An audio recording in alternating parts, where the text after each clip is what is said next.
Assalamualaikum warahmatullahi ta'ala wabarakatuh. Alhamdulillahi rabbil alamin wassalatu wassalamu ala asyrafil anbiya'i wal mursalin wa ala alihi wa sahbihi ajma'in.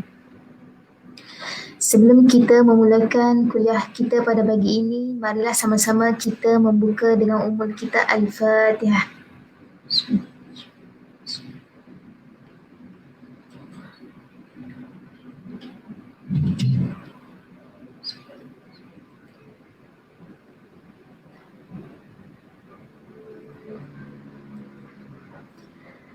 InsyaAllah pada pagi ini kita akan berkongsi dalam satu majlis ilmu yang dinamakan Kuliah Fiqh Wanita.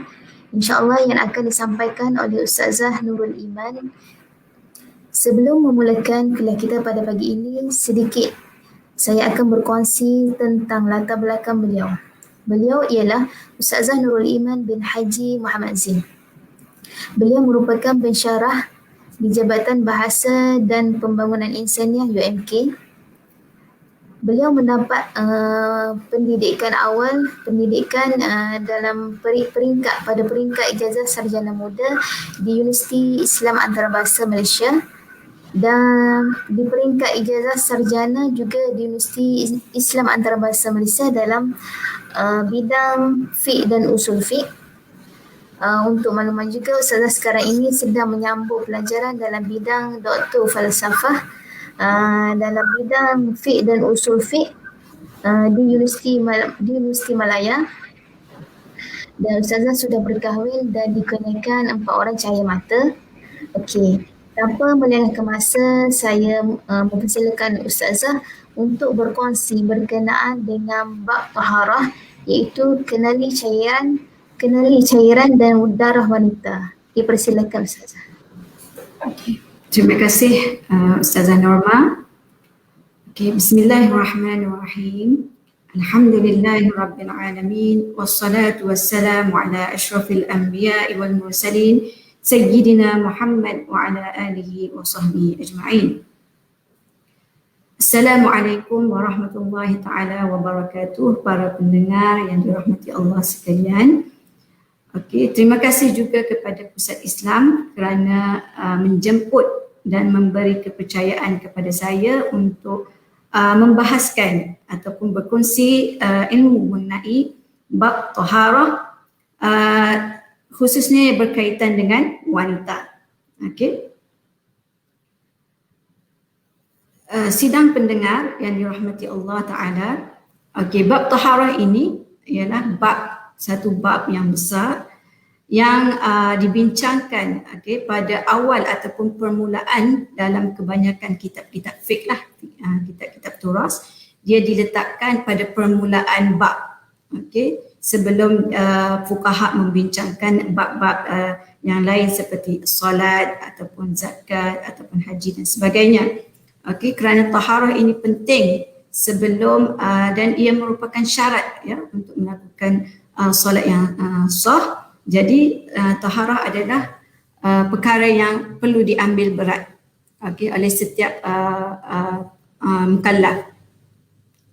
Bab taharah ini dia merangkumi perbahasan mengenai bersuci, seperti berwudu, mandi hadas, dan juga merangkumi bab-bab mengenai haid, nifas dan istihadah.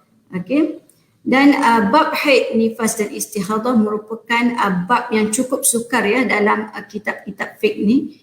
Ini diakui sendiri oleh Imam An-Nawawi dalam kitabnya Al-Majmu'. Katanya, ketahuilah bahawa bab haid ialah di antara bab yang sukar dipahami dan ia juga di antara perkara yang sering berlaku kesalahan oleh ramai ulama besar kerana halus perbicaraannya. Kalau dah level fuqaha pun kata bab haid ni adalah bab yang sukar, apatah lagi saya yang ustazah biasa yang masih lagi dalam belajar ataupun orang kata ikan bilis lagi dalam bidang ilmu ni. Jadi oleh itu apa sahaja perbahasan saya pada pagi ini yang kurang tepat ataupun yang salah ataupun yang terpesong daripada kebenaran, itu semuanya datang daripada kekhilafan dan kesalahan, kelemahan daripada saya sendirilah.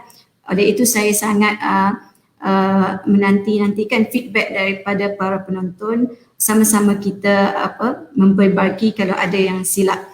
Dan apa yang benar, apa yang betul, apa yang dekat dengan kebenaran itu semuanya daripada Allah Subhanahu Wa Taala. Okey, disebabkan bab ini berkaitan dengan wanita, jadi soalan saya, adakah lelaki tidak perlu ataupun tidak wajib untuk mendengar bersama perbincangan pada pagi ini? Okey, bagi saya perlu, ya, lelaki juga perlu untuk mengetahui dan wajib juga belajar tentang perkara-perkara yang berkaitan dengan wanita, dalam bab haidnya, dalam bab istihadahnya. Kerana apa? Kerana lelaki juga merupakan seseorang lah dalam kehidupan wanita. Dia tidak akan lari daripada kehidupan wanita.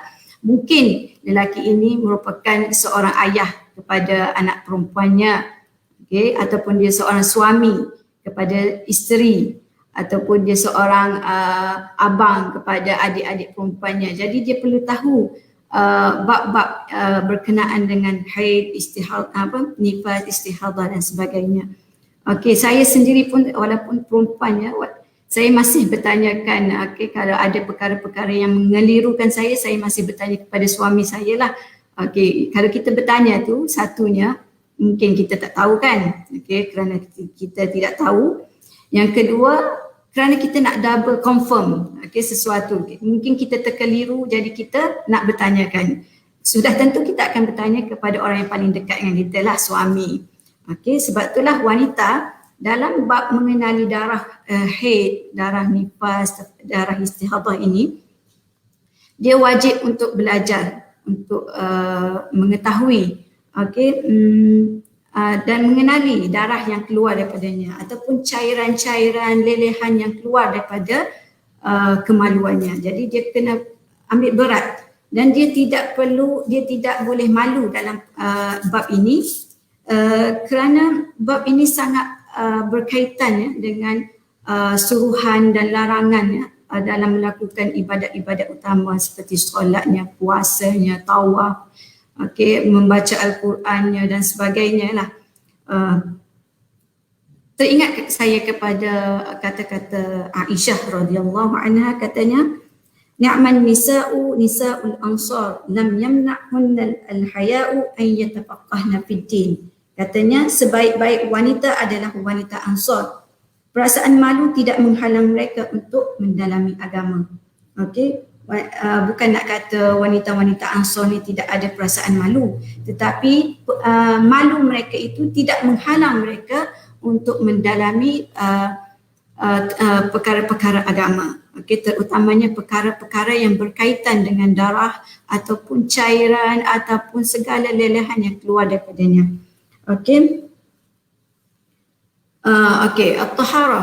At-taharah kita tengok daripada sudut bahasanya, artinya bersuci. Kalimah lain bagi at-taharah, an-nazafah ataupun kebersihan. Dua perkataan ini walaupun nampak sama tetapi ia membawa maksud yang berbeza. An-nazafah tu dia lebih, an-nazafah kebersihan ini dia lebih merangkumi kebersihan secara luaran sahaja. Contohnya seseorang yang kemas lah, sebelum nak pergi pejabat tu dia pakai kemas, dia pakai minyak wangi, sikat rambut dan sebagainya, tetapi belum tentu dia layak untuk untuk mendirikan solat contohnya, kerana mungkin dia belum mengambil wudu ataupun dia dalam keadaan berhadas kecil. Dia hanya menepati ciri-ciri an-nazafah, kebersihan, dia bersih saja tetapi dia tidak menepati ciri-ciri at-taharah. At-taharah ini maksudnya ialah bersih luar dan dalam. Bersih luar maksudnya bersih yang secara hissi, yang nampak. Okey, seperti kekotoran, najis, bersih daripada najis, bersih daripada kekotoran yang boleh nampak dengan mata ataupun dengan panca indera. Okey, bersih dalaman ataupun bersih maknawiyah, maksudnya ialah bersih daripada segala noda dosa. Itu yang dimaksudkan dengan kalimah at-taharah. At-taharah dia merangkumi kebersihan luar dan dalam. Okey, perkataannya ialah lebih luas daripada an-nazafah. Okey. Kalau kita tengok kepada perkataan an-nazafah dari sudut syarak, okey, perbuatan yang membolehkan solat dan seumpamanya seperti berwuduk kepada sesiapa yang belum berwuduk, mandi kepada sesiapa yang diwajibkan mandi, dan menghilangkan najis daripada pakaian, badan dan juga tempat. Okey, fikman haji. Okey.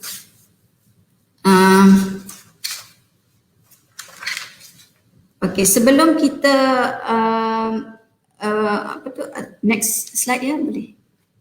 Okey, bersuci ni adalah satu tajuk yang besar yang seperti yang saya cakap sebelum ni. Dia merangkumi persoalan-persoalan besar iaitu seperti what, okey, apa, ataupun how, ataupun when, who dan where.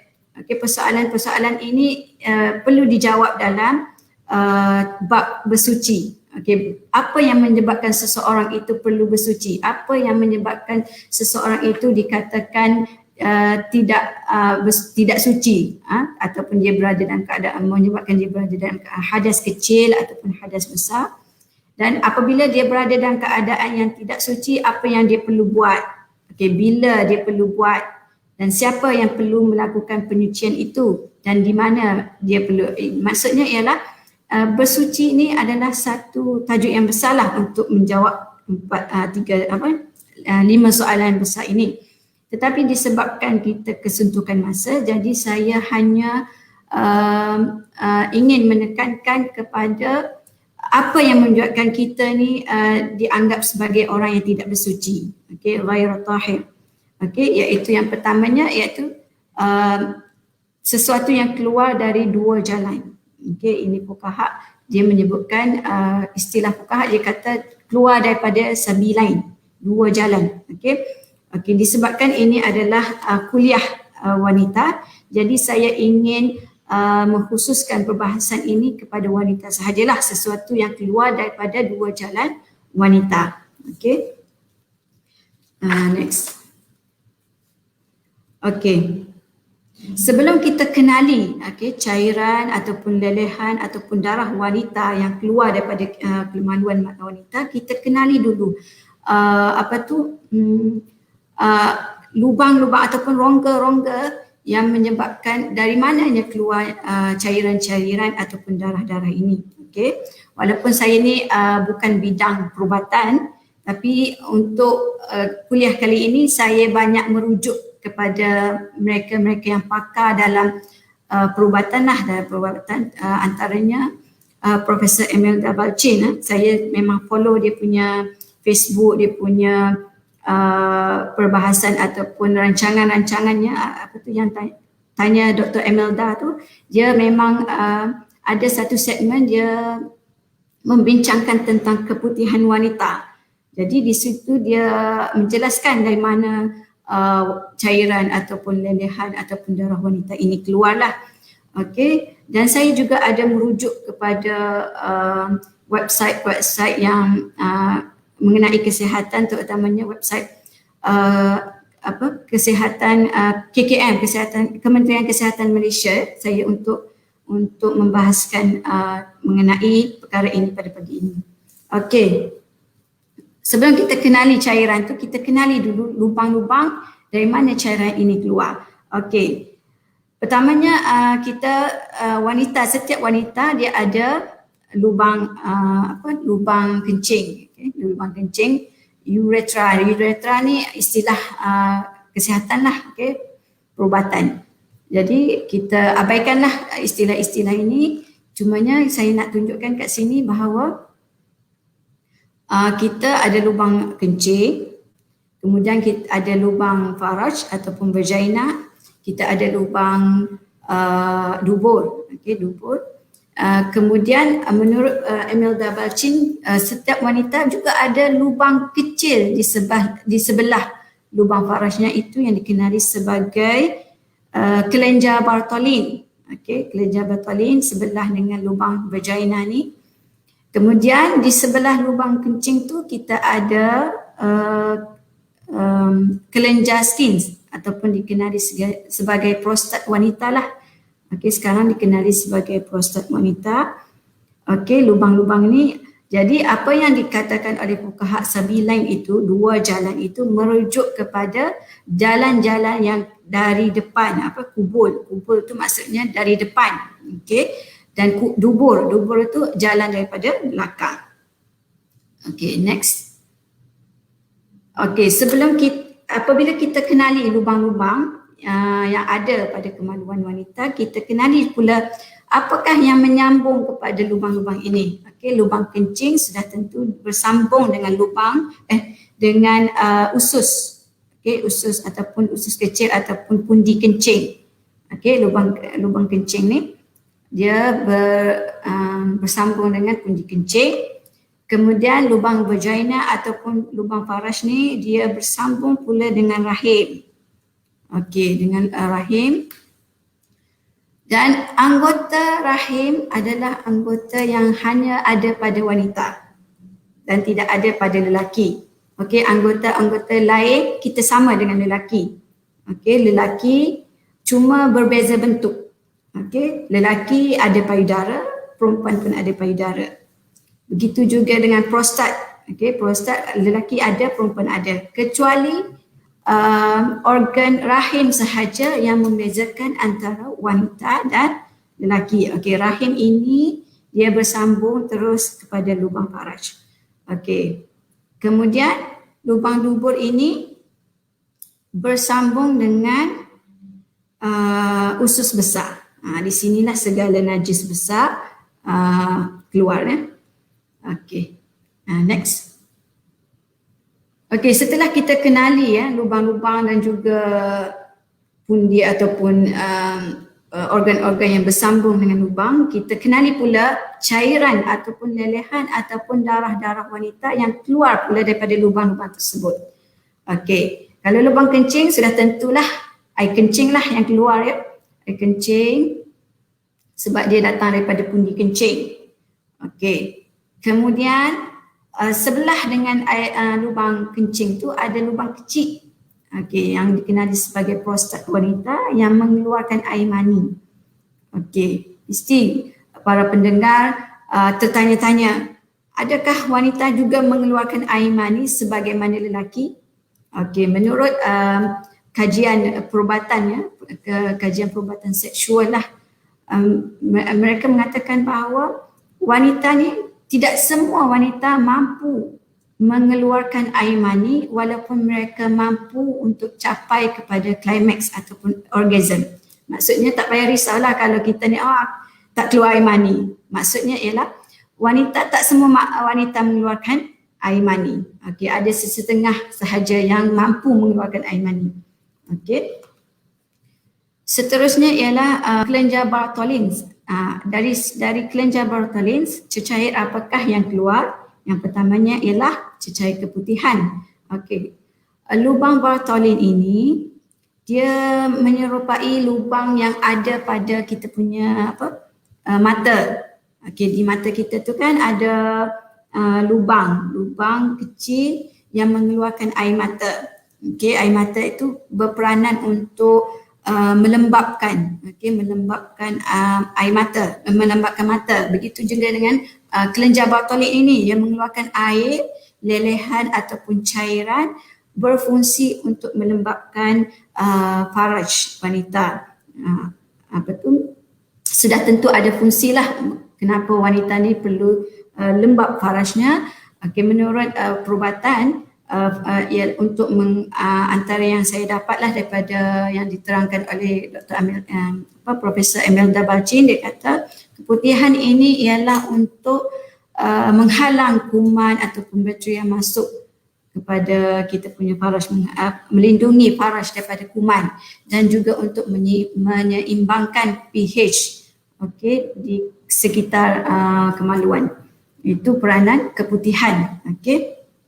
Dia seperti peluh lah kalau kita letih kan ataupun bersukan kan, kelenjar-kelenjar peluh kita mengeluarkan peluh, okey, untuk memberikan kelembapan ataupun kedinginan kepada kita punya badan. Begitu juga dengan kelenjar Bartholin ini mengeluarkan cecair keputihan untuk melembapkan faraj. Okey, semua yang Allah ciptakan ini ada fungsinya.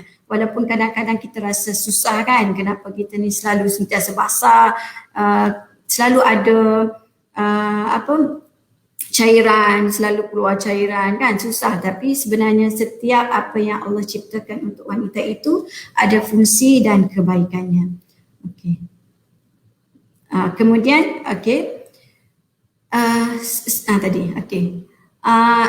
kelenjar Bartholin juga, apabila seseorang wanita itu berada dalam keadaan terangsang ataupun dalam rangsangan syahwat disebabkan dia melihat sesuatu yang merangsang syahwatnya ataupun dia melakukan sesuatu, contohnya berseronok dengan suaminya kan. Jadi kelenjar Bartholin ini mengeluarkan cecair sebagai pelincir, pelincir supaya kemaluan wanita itu tidak berada dalam keadaan kering. Bersedia, pelincir ini bersedia untuk menyebabkan wanita itu berasa selesa apabila melakukan hubungan kelamin lah. Ini khusus untuk mereka-mereka yang sudah berkahwin. Jadi kelenjar Bartholin ini akan mengeluarkan sejenis cecair yang dikenali sebagai air mazi. Air mazi inilah yang dikeluarkan ketika wanita berada dalam keadaan syahwat. Kemudian faraj juga juga mengeluarkan kelenjar Bartholin juga mengeluarkan cecair apabila seseorang wanita kencing. Kerana apabila kencing, faraj kita dalam keadaan kering menyebabkan wanita itu sakit ataupun tidak selesa, kurang selesa. Jadi kelenjar Bartholin berfungsi mengeluarkan cecair untuk memberi keselesaan kepada wanita dan cecair inilah yang dikenali sebagai air wadi. Air wadi. Kemudian lubang faraj. Apa pula yang keluar daripada lubang faraj yang saya sebut tadi? Lubang faraj bersambung terus dengan rahim. Apa yang keluar daripada rahim itu antaranya ialah keputihan. Tadi Bartholin pun ada mengeluarkan keputihan. Lubang faraj juga ada mengeluarkan keputihan. Keputihan ini datangnya daripada cervix ataupun pangkal rahim. Dan keputihan ini juga ada dua bentuk, ada dua jenis. Keputihan fisiologis dengan patologis. Fisiologis ini keputihan normal yang selalunya seorang wanita yang hampir kepada waktu subur ataupun dalam waktu subur, pangkal rahimnya akan mengeluarkan sejenis cecair dan juga apabila dia nak hampir kepada datangnya haid, itu normal lah bagi setiap wanita yang dia diistilahkan sebagai fisiologis, menurut KKM lah. Patologis ialah cecairan yang tidak normal, cecairan yang berasal daripada cervix yang berwarna, selalunya tidak normal ni berwarna hijau ataupun kelabu. Yang menyebabkan dia warna hijau itu dia telah diserang kuman ataupun bakteria dan ini memerlukan kepada pemeriksaan doktor lah siapa yang ada keputihan yang tidak normal. Kemudian dari lubang faraj ini juga keluarnya darah-darah wanita yang seperti yang kita tahulah, keluarnya darah haid. Darah haid keluarnya daripada lubang faraj. Kemudian darah nifas. Kemudian ada juga darah wiladah, itu khusus untuk wanita hamil lah, yang mengandung. Istihadah boleh berlaku pada boleh berlaku pada mana-mana wanita. Begitu juga darah fasad Dan bagi wanita yang mengandung, dia juga ada mengeluarkan air ketuban. Air ketuban juga keluar daripada lubang faraj ini. Okey, kita pergi satu-satu. Okey, darah wanita, darah haid. Apa yang dimaksudkan dengan darah haid ini? Darah haid merupakan darah yang keluar dari pangkal rahim ataupun sebit dalam bahasa perubatan dari pangkal rahim seorang wanita yang telah mencapai usia baligh dalam keadaan sihat dalam tempoh tertentu. Okey, keywordnya kat sini ialah keadaan sihat. Wanita yang mengeluarkan darah dalam keadaan sihat ya. Jadi apabila wanita tu mendapati dirinya keluar darah, tak payahlah kelam kabut pergi jumpa doktor nak ambil MC. Tak perlu risau, terutamanya adik-adik yang baru kedatangan haid ni.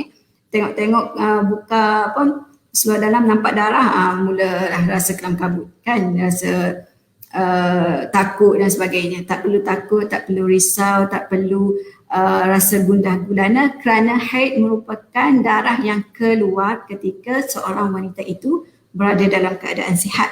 Okey, itu sesuatu yang normal. Okey, kalau ikut kepada perubatan, dia seolah-olah macam rahim ni memflush, okey, semua yang sel-sel ataupun telur yang telah mati yang tidak disenyawakan keluar daripada badan supaya wanita ini sentiasa berada dalam keadaan sihatlah. Okey, sebab itulah dalam ayat Quran mengatakan wa yas'alunaka 'anil mahid qul huwa adhan. Maksudnya ialah mereka bertanyakan tentang haid. Okey, katakan huwa adhan, maksudnya ialah haid ini adalah satu kekotoran, bukan satu yang penyakit. Allah tidak sebutkan kat situ qul huwa marad, bukan marad, tapi Allah sebutkan azab, maksudnya satu kekotoran, hanya satu kekotoran. Okey. Kemudian kemudian nifas. Apa yang dimaksudkan dengan darah nifas? Darah nifas ialah darah yang keluar dari faraj wanita selepas bersalin. Okey, selepas bersalin, sebaik sahaja rahim dia dikosongkan, maknanya apabila bayi itu keluar ataupun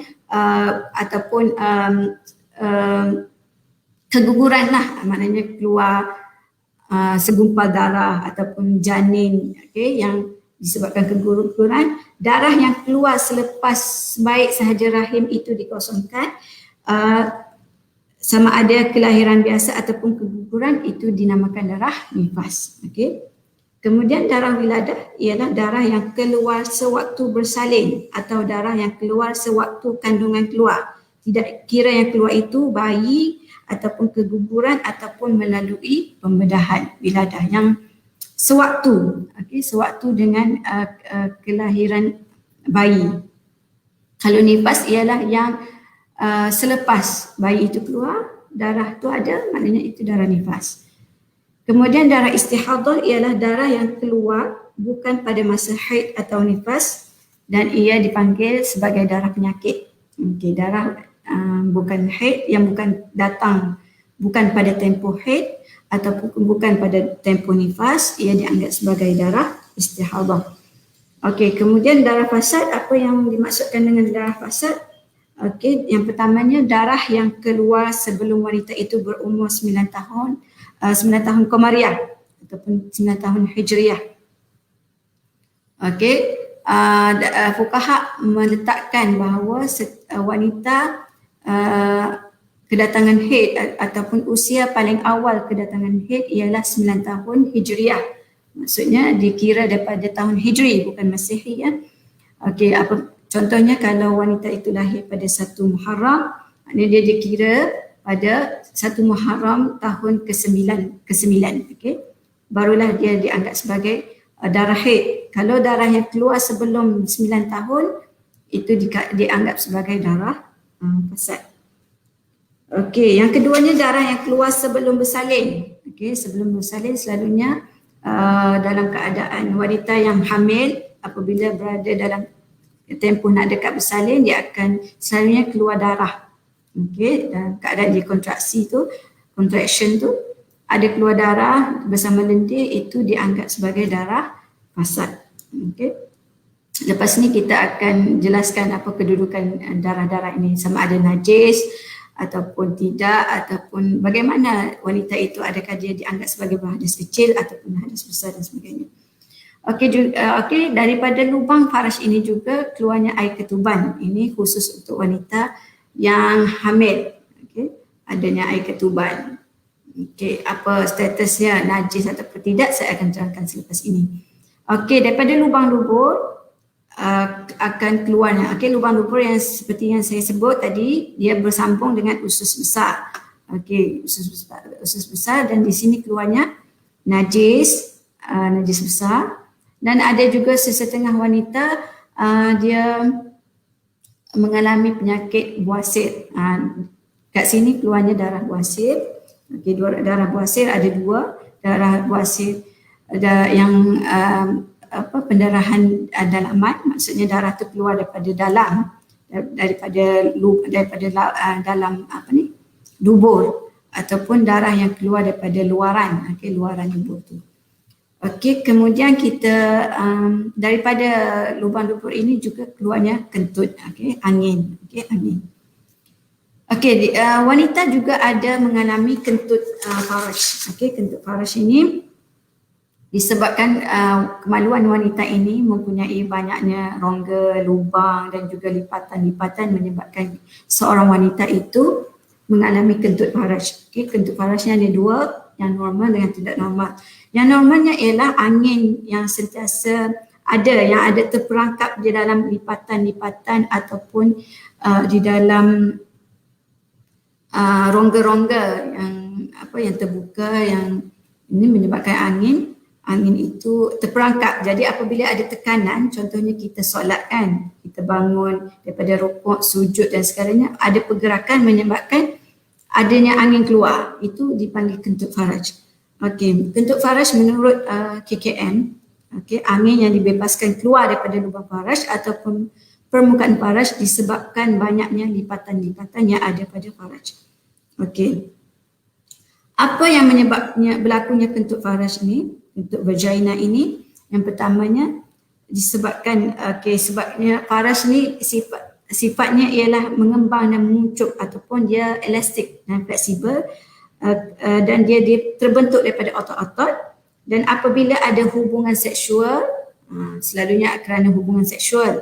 Yang kedua, sekiranya dia belum berkahwin, dia ada kentut faraj, mungkin disebabkan oleh dia pernah memasukkan sesuatu ke dalam faraj seperti jari ke ataupun tambun ke ataupun sebagainya lah.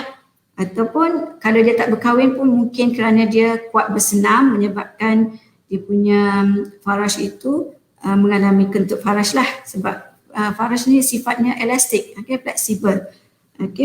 Dan juga disebabkan dia pernah mengandung ataupun pernah melahirkan anak, dan ataupun dia pun pernah batuk yang kuat menyebabkan farajnya itu mengeluarkan angin. Okey. Kentut faraj yang tidak normal, ini yang tidak normal ini adalah udara yang datang daripada usus.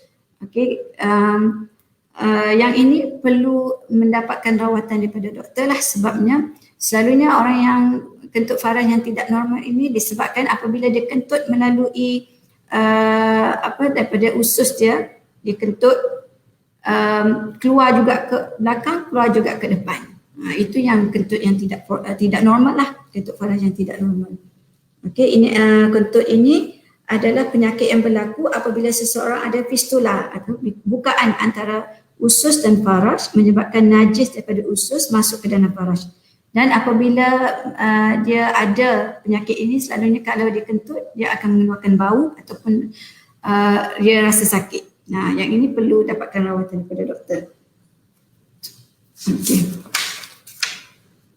Okey, setelah kita tahu cecair-cecair yang keluar daripada lubang-lubang ini, kita akan kenali pula dia punya sifat dan ciri-ciri. Ciri-ciri dan sifat setiap cairan ataupun lendiran ataupun darah yang keluar daripada kemaluan wanita. Keputihan seperti yang saya sebutkan tadi, keputihan ada dua yang keluar daripada kelenjar Bartholin, dan ada juga keputihan yang datang daripada cervix ataupun pangkal rahim. Keputihan yang normal iaitu yang keluar daripada Bartholin dan cervix. Yang tidak normal yang saya sebutkan tadi, patologis yang berwarna hijau. Okey, kita lihat perbezaan antara keputihan fisiologis dengan patologis. Next. Okey, ini perbezaan antara fisiologis dan patologis. Okey, bentuknya bentuk cecair lendir yang cair dan tidak melekat, ya, yang normal. Yang tidak normal ialah lendir yang ketal dan melekat. Kemudian warnanya putih atau krim. Yang patologis ini warnanya kuning, kelabu ataupun hijau. Okey, yang normal baunya tidak ada bau. Yang patologis berbau busuk. Okey, jumlah yang dikeluarkan sedikit. Yang patologis banyak. Okey, kekerapan bila dia keluar semasa subuh dan sebelum haid. Apabila yang patologis ni ialah apabila berlakunya jangkitan pada bahagian faraj. Okey, sebab itulah kalau kita tengok kita punya cecaran itu berwarna hijau, cepat-cepatlah pergi berjumpa doktor. Okey, petanda lain, okay, yang normal tidak gatal, yang tidak normal dia akan gatal, faraj kelihatan kemerahan dan mengalami keradangan. Dan rawatan yang normal tidak perlu mendapatkan rawatan doktor, manakala yang tidak normal ini perlu dapatkan rawatan yang segera. Okey. Seterusnya, okey, air mazi. Okey, air mazi keluar apabila wanita itu berada dalam rangsangan syahwat. Okey, yang saya kata tadi berfungsi sebagai pelincik lah. Okey. Apakah warnanya? Ia berwarna putih jernih ataupun kekuningan, halus dan melekit. Okey. Air wadi pula cairan putih putih pekat. Okey, berbeza dengan air mazi tadi putih jernih. Cairan air wadi putih pekat, keruh, kekuningan kerana sifat yang bercampur dengan kencing. Okey, apabila wanita itu kencing, farajnya akan mengeluarkan cairan. Okey, cairan itulah dipanggil air wadi. Okey, air wadi ni selalu kuning lah sebab dia bercampur dengan kencing. Kemudian air mani. Air mani lelaki dan wanita agak berbeza. Okey, air mani lelaki warnanya putih, tebal dan kental. Baunya ialah bau tepung yang diuli apabila basah, dan apabila dia kering baunya hanyir seperti putih telur. Okey, kalau wanita kuning, nipis dan cair. Okey, air mani wanita. Okey, seterusnya. Okey, darah haid. Macam mana kita nak mengenali darah haid? Okey, darah haid ia perlu memenuhi syarat berikut. Yang pertamanya, keluar dari wanita yang berusia 9 tahun dan ke atas. Okey, apabila darah keluar sebelum dia 9 tahun, itu dianggap sebagai darah fasad. Okey, darah penyakit. Yang keduanya, warna darah tersebut adalah merah kehitaman, merah, coklat, coklat kekuningan, keruh kekuningan, kuning cair. Okey. Keruh kekuningan ni, kuning yang keruh ni, dia diistilahkan sebagai kudrah. Okey, fuqaha mengistilahkannya sebagai kudrah. Kuning cair pula fuqaha meletakkan istilah sebagai sufrah. Okey. Kudrah dan sufrah ini, okey, keruh kekuningan dengan kuning cair ini ada hukumnya, ya. Hukumnya ialah apabila dia keluar pada waktu dalam tempoh haid, dia dianggap sebagai haid. Okey, berdasarkan hadis kana nisa'u yab'athna ila Aisyah binturjati fiha al-kusuf fihi sufrah min damin haid fataqul la ta'jalna hatta tarayna al-qassah al-bayda. Maksudnya ialah, dan kaum wanita telah memutuskan kepada Aisyah bekas berisi kapas dengan sesuatu yang berwarna kuning. Okay, kapas tu ada lendiran kuning. Dia tunjuk kepada Aisyah, mereka tunjuk.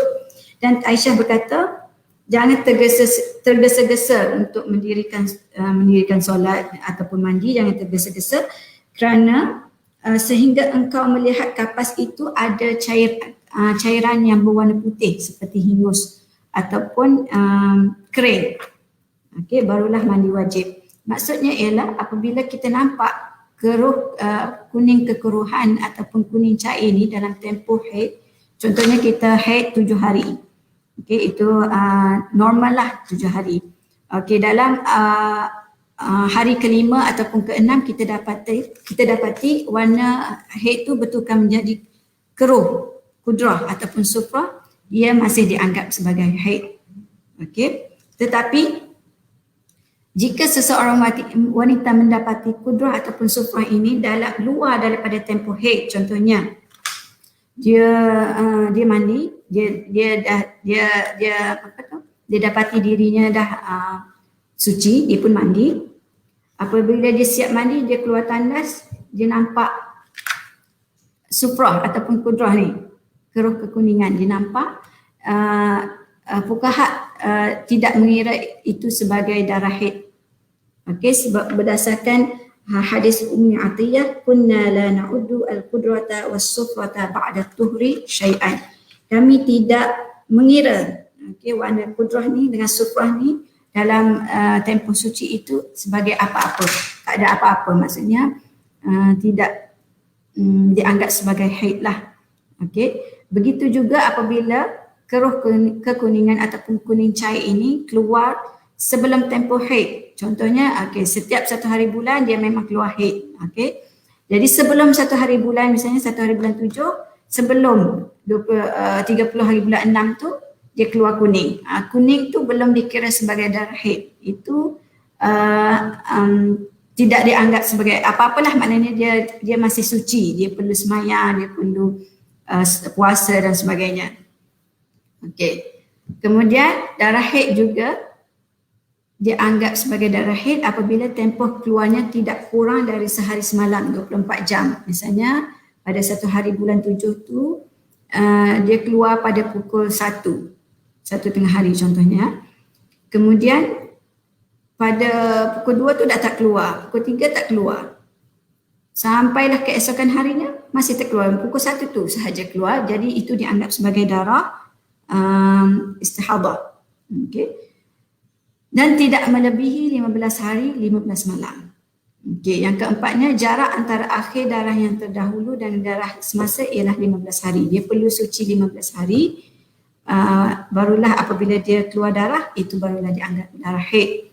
Okey, darah yang tidak memenuhi satu dari 4 ciri tersebut bukanlah haid. Okey, seterusnya. Okey, darah wiladah. Darah wiladah ialah darah yang keluar sewaktu kandungan keluar. Tidak kira yang keluar itu merupakan bayi atau keguguran ataupun pembedahan. Okey, keluar sewaktu kandungan keluar. Okey, apabila bayi itu keluar, darah yang keluar bersama bayi itu dianggap sebagai darah wiladah. Okey, beza dengan darah nifas. Darah nifas itu apabila rahim itu dikosongkan, ada keluar darah.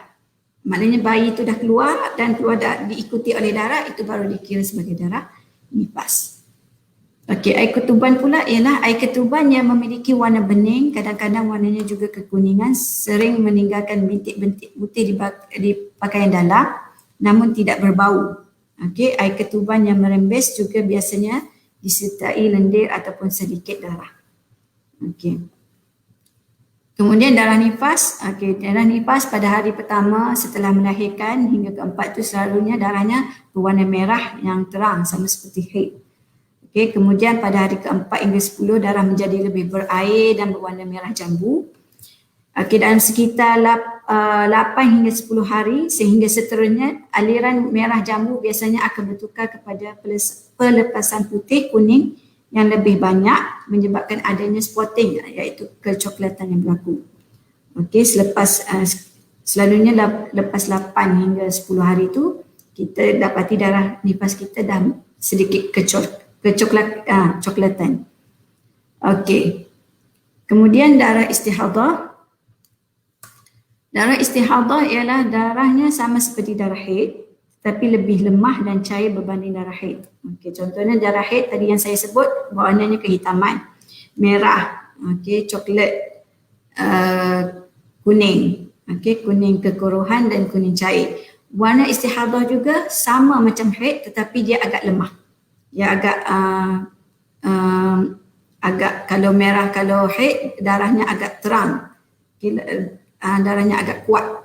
Okey, istihadah darahnya agak lemah.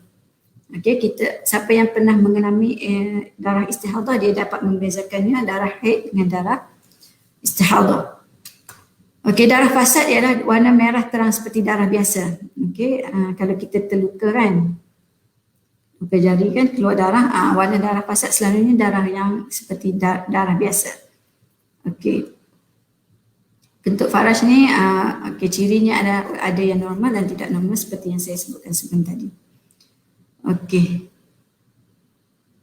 Di sini kita akan bahaskan pula kedudukan dan status setiap cairan ataupun lendiran yang keluar daripada kemaluan wanita. Okey. Keputihan yang keluar daripada botolin sifatnya adalah tidak najis dan tidak wajib basuh. Okey, kenapa dia tidak wajib? Kenapa dia tidak najis? Kerana dia luar dari lubang faraj. Okey, luar dari lubang faraj kan? Sebab botolin ini duduk di sebelah lubang faraj. Okey, ada lubang kecil. Okey, jadi cecair yang berasal daripada botolin ini dia keluar daripada luar daripada lubang faraj dan fuqaha mengistilahkannya sebagai anggota zahir. Disebabkan dia keluar daripada anggota zahir, dia merupakan cecair yang tidak najis dan tidak wajib basuh. Najis, najis maksudnya ialah apa-apa yang keluar dari dalam badan dan melepasi lubang kubul ataupun dubur, itu yang dianggap najis. Tetapi disebabkan kelenjar ataupun keputihan yang daripada kelenjar botolin ini keluar daripada lubang faraj itu, dia tidak dianggap najis. Okey. Jadi tidak membatalkan wuduk. Tetapi keputihan yang keluar daripada cervix ataupun pangkal rahim, keputihan sama ada normal atau tidak normal, kedua-duanya adalah najis dan wajib dibasuh kerana dia datang daripada dalam badan wanita. Okey, jadi apabila keluarnya keputihan ini dia membatalkan wuduk. Jadi apabila nak semayang kita perlu berwuduk, ambil wuduk lah. Jadi kalau begitu macam mana nak bezakan antara keputihan yang keluar daripada kelenjar botol ini dengan keputihan yang keluar daripada cervix, daripada pangkal rahim itu? Okey, bagi saya kita perlu tengok, pertamanya kita tengok kepada tempoh bila cecair itu keluar. Okey, kalau dia keluar dalam tempoh wanita itu subur, selalunya wanita subur ataupun tempoh ovulasi, selalunya dalam hari ke-11 ataupun hingga ke-15 dalam kitaran haid. Hari ke-11 hingga ke-15 kitaran haid, iaitu pada hari ke-4 ataupun ke-8 selepas dia haid. Contohnya dia haid 7 hari. Pada hari pertama dia suci, kedua, ketiga, keempat. Keempat tu dia dah mula berada dalam waktu subuh. Ke-4 hingga 8 lah selalunya wanita yang berada dalam keadaan subuh, dia selalunya keluar keputihan yang daripada pangkal rahim. Kemudian yang kedua kita boleh tengok kaedah tamyiz. Kaedah tamyiz maknanya kita perhatikan cecair yang keluar itu. Selalunya yang keluar yang daripada pangkal rahim ini lebih kental ataupun lebih pekat lah dia punya warna berbanding dengan yang keluar daripada botolin. Botolin dia cair sikit. Okey. Yang ketiganya, ataupun kalau kita tak mampu juga nak tengok tak tahu juga nak bezakan yang mana keluar daripada botolin dan yang mana keluar daripada cervix ni, kita gunakan kaedah ihtiyat, precaution, iaitu berhati-hati. Kita menganggap cecair yang keluar tidak kira daripada botolin ataupun keluar daripada pangkal rahim itu sebagai najis. Maknanya kita apabila nampak dia cecair putih keluar, keputihan keluar, kita basuh. Sebagai langkah berhati-hati.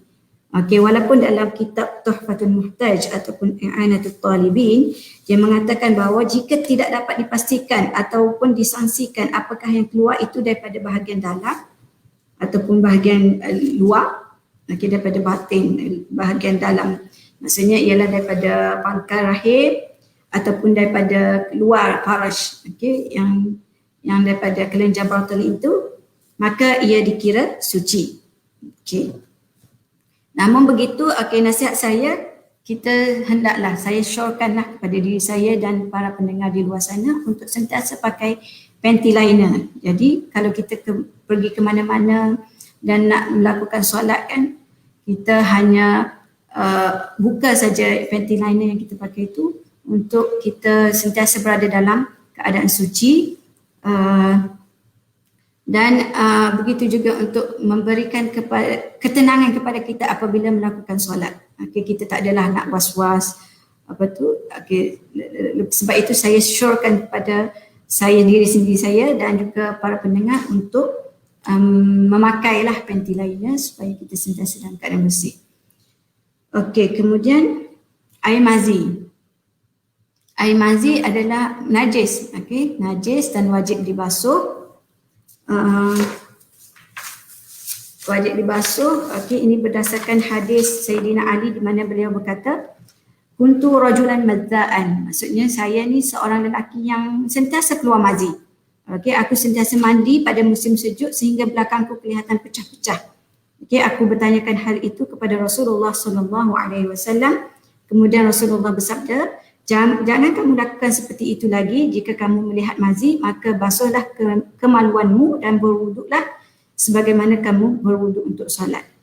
Maksudnya di sini ialah air mazi najis dan wajib dibasuh, dan wanita itu dianggap sebagai berhadas kecil. Maknanya dia kena mengambil wuduk untuk menunaikan solat. Kemudian air wadi juga najis dan wajib dibasuh.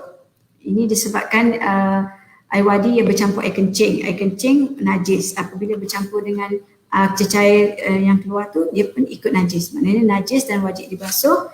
Dan wanita yang mengeluarkan air wadi perlu mengambil wuduk lah untuk mendirikan solat. Air mani tidak najis, dia hanya sunat dibasuh kerana air mani ini merupakan aslul insan, iaitu asal kepada seseorang manusia lah. Ini berdasarkan hadis Aisyah. Aisyah apabila nampak air mani pada pakaian Nabi, dia mengerik, dia mengikis dengan kuku, dan Nabi solat dengan pakaian tersebut.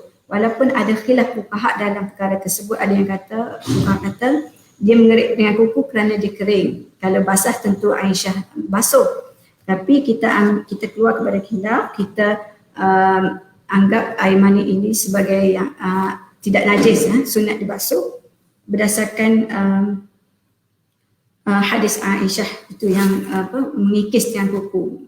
Itu menunjukkan bahawa air mani tidak najis. Tetapi wanita yang mengeluarkan air mani dianggap sebagai berjunub, berhadas besar. Maksudnya dia wajib mandi wajib.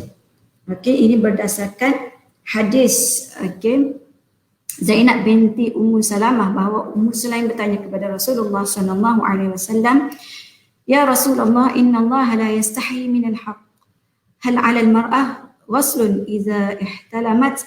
Qala na'am idza ra'at al-ma'.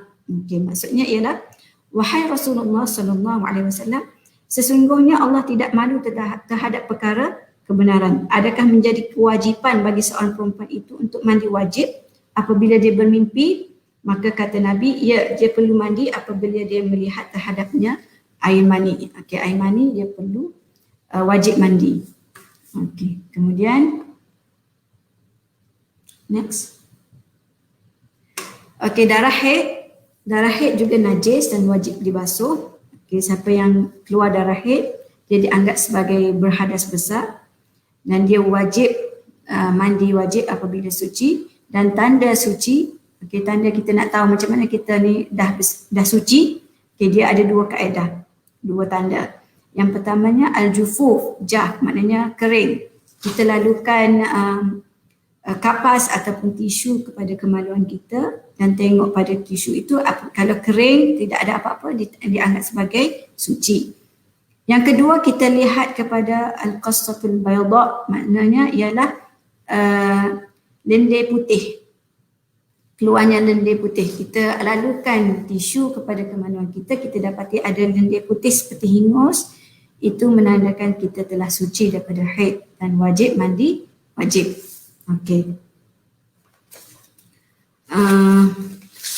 Kemudian darah wiladah ni ialah darah yang keluar sewaktu kandungan keluar sama ada diiringi oleh darah nifas ataupun tidak. Sekiranya wanita tersebut ditakdirkan tiada darah ataupun darah nifas yang keluar selepas itu, dia tetap perlu mandi wajib. Ini kerana dikiaskan dengan air mani ataupun hukum janabah. Anak ataupun janin ataupun mudghah, segumpal daging, segumpal darah itu merupakan asal air mani. Keluarnya bayi ataupun mudghah itu tadi dari faraj dapat diumpamakan seperti keluar air mani daripadanya, maka wajiblah mandi. Air ketuban pula, seseorang wanita yang hamil dan dekat dengan waktu untuk bersalin, sebelum dia melahirkan anak tu keluar air ketuban. Apakah statusnya? Statusnya ialah air ketuban ini najis dan dia wajib basuh. Wajib basuh dan dia dianggap berhadas kecil, dia perlu ambil wuduk. Tetapi kalau bagi orang wanita yang keluar air ketuban tidak berhenti berterusan, jadi dianggap sebagai orang yang daim al-hadas, maksudnya orang yang sentiasa berada dalam hadas. Hukumnya seperti hukum wanita yang beristihadah. Wanita yang beristihadah, apakah cara-cara untuk orang yang beristihadah? Ialah dia perlu menyucikan pakaian yang terkena darah ataupun air ketuban itu tadi. Kemudian dia perlu membasuh kemaluannya daripada najis air ketuban ataupun najis air darah istihadah. Kemudian dia perlu pakai panty liner ataupun apa sahaja yang boleh diletakkan di bahagian farajnya supaya air ketuban itu tidak merebak. Maksudnya ada lapik, guna panty liner dan sebagainya. Kemudian barulah dia perlu berwuduk. Setiap kali waktu solat masuk dia perlu berwuduk, dan dia dengan wuduk itu dia boleh lakukan hanya satu solat fardu sahaja dan sunat-sunatnya. Dia boleh baca Quran, dia boleh sembahyang sunat dengan wuduk tadi. Dan wuduk itu akan terbatal apabila masuknya waktu solat yang lain. Itu hukum orang yang daim al-hadas dan selalu dalam berpanjangan hadasnya. Darah nifas pula najis dan wajib dibasuh, dan wanita itu dianggap sebagai berhadas besar, dia perlu mandi wajib. Manakala darah istihadah juga seperti hukum seperti air ketuban tadilah, najis dan wajib dibasuh, dan dia anggap berhadas kecil, hukumnya seperti wanita suci yang lain. Kemudian darah fasad, najis dan wajib dibasuh, dia seperti darah istihadah. Darah istihadah hukumnya. Kentut faraj dia kentut faraj ni dia ada pendapat lah yang mengatakan ia menjadi perkara khilaf di kalangan fuqaha. Ada yang kata batal.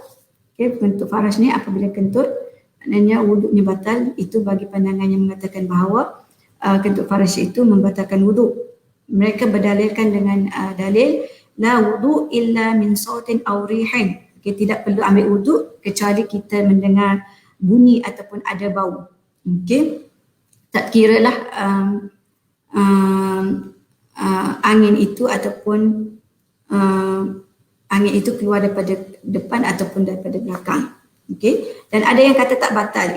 Ini merupakan mazhab Hanafi dan Maliki. Mereka berpendapat bahawa angin yang keluar daripada faraj wanita ataupun kubul lelaki, maknanya bahagian depan, tidak berasal daripada najis, sebaliknya berlaku kerana pergerakan otot. Justru ia bukan kentut. Ini yang seperti yang disebutkan oleh Imam Ibnu Abidin. Tidak batal wuduk dengan keluarnya angin daripada kubul ataupun zakar kerana sesungguhnya hal itu hanyalah pergerakan otot, yakni bukan angin kentut secara hakikatnya. Itu kentut faraj yang normal. Yang tidak normal dia membatalkan wuduk.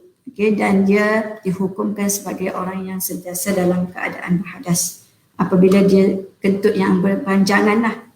Maksudnya keluar angin yang tidak berhenti-henti melalui faraj. Kemudian najis, seperti yang kita tahu memang najis dan wajib dibasuh. Dan orang yang mengeluarkan najis maksudnya yang membuang air besar, dianggap sebagai orang yang berhadas kecil. Kemudian darah buasir, ini bagi sesetengah wanita yang mengalami penyakit darah buasir. Okey, darah buasir ni ada dua yang seperti yang saya sebut tadi, buasir dalaman dengan buasir luaran. Okey, buasir dalaman ini apabila darah itu keluar daripada dalam lubang dubur. Okey, jadi keadaan pendarahan yang berlaku terputus-putus yang membatalkan wuduk. Okey, yang membatalkan wuduk kerana dia keluar daripada dua jalan. Okey, daripada dubur. Okey, yang keduanya pendarahan berlaku secara berterusan. Hukumnya seperti orang yang sentiasa berhadas, seperti orang yang istihadah tadi. Okey, manakala buasir luaran pula, darah buasir keluar dari bahagian luar dubur, maka dia tidak membatalkan wuduk. Hukumnya seperti luka biasa, tidak sama hukumnya dengan hukum da'imun hadas, tetapi diwajibkan membasuh darah tersebut setiap kali ingin solat dan meletakkan sesuatu pada tempat keluar darah supaya tidak merebak. Okey.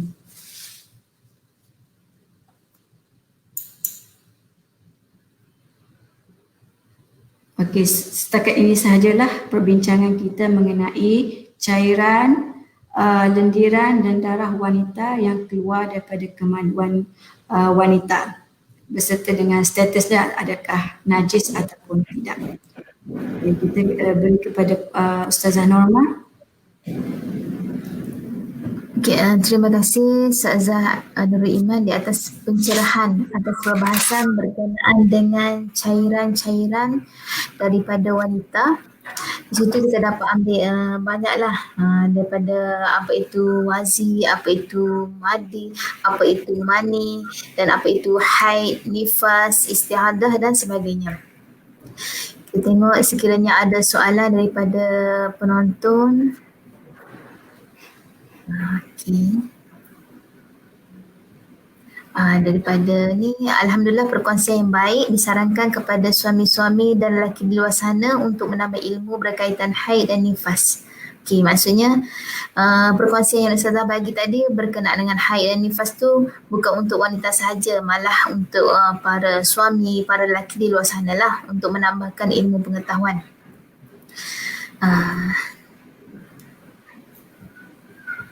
Okey.